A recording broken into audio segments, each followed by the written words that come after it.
Hello po, good morning po sa inyong lahat. Welcome back na po sa YouTube channel. For today's video, isa naman pong tanong po natin pong subscriber natin pong sasagutin.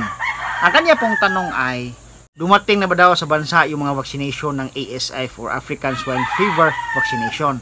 Magkaano daw po yung isa? So kayo po ay mahilig po sa paglaga ng mga baboy o kahit anong hayop pangkabuhayang pag-agrikultura, mag-subscribe lang kayo sa aking YouTube channel. Ryan Patinio Agri Farming, Family and Kitchen Adventures.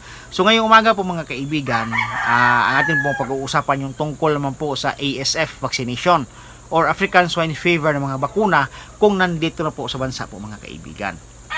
Kung inyo pong nasubaybayan yung aking previous vlog, akin na pong natalakay noon na nandito na po yung mga ASF vaccination. Anong kasalukuyan po silang nag-conduct ng mass vaccination doon po sa Luzon area, particularly sa Batangas po mga kaibigan. Yan po yung ating nasagap doon po sa mga balita o nakita natin doon sa mga balita patungkol po sa mga pagbakuna ng African Swine Fever.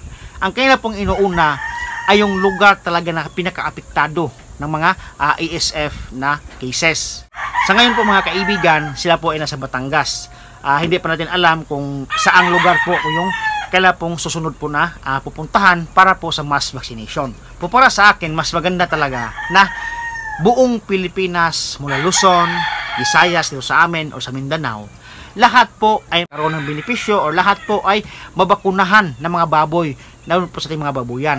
Nang sa ganon, atin pong mapuksa yung virus ng ASF na iyan. Kapag atin pong pag-uusapan kung magkano ang bayad sa isang bakuna, ay sa akin pong pagkakaalam, ito po ay free o libre po sa ating national government sa pamamagitan po ng Department of Agriculture. Sa atin po mga viewers dyan sa Batangas, kapag kayo po ay nabakunahan na po ng ASF, paki-update po dito sa amin, dito po sa ating comment section, kung mayroon ba kayong binabayaran o wala, o mayroon bang donation or service fee doon po sa mga taong kumakandak ng vaccination.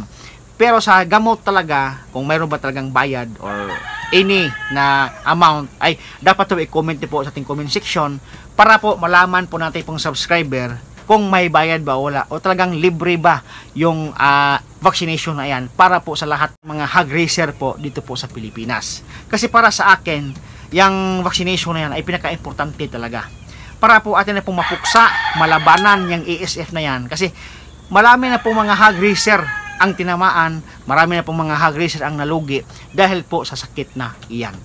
So dapat talaga, ang aim dito ay, yan na nga po, entire Philippines po ang mababukunahan ng libre natin pong national government po mga kaibigan. Ngayon po, nasa Pilipinas na po yung mga bakuna, pero kanila pong inuuna doon po sa Luzon area, particularly po sa Batangas po mga kaibigan.